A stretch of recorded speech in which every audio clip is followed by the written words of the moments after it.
Hammaga assalomu alaykum do'stlar. Bugungi xizmatimizda MCM yo'lda xolis orqa kamera, video registrator, plus bagaj knopka o'rnatib berganmiz akamizga. Hozir shuni yozish maqsadida hozir 1.33 ochib olganmiz. Plus select kalibrovkaga kiramiz. O'zimizga kerakli bo'lgan faylimizni tanlab olamiz, ya'ni mikrofon, kamera, plus 1.33 dan keyin program knopkani bosishimiz kerak bo'ladi. Skanmatikimiz ulangan, 1.33 ga qo'yilgan. Plus bizda mana DPSimiz 456 bo'lishi kerak bo'ladi, обязательно 456 yoki 143. O'shandagina yozadi xolos. Xudo xolasa shuni yozish tarzi shu holatda bo'ladi. Select kalibrovkaga kirasiz, kerakli fayl tanlaysiz va program knopkani bosasiz. Bo'ldi, xudo xolasa. O'sha faylimizni tezda yozib oladi nasib. Plus hamma ishimiz qolgani o'sha joyda bo'ladi.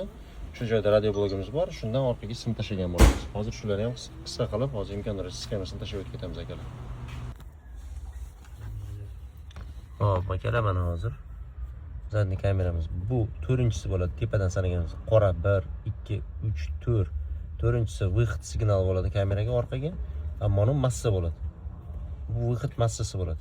Mana shu ikkita simimizni olamiz.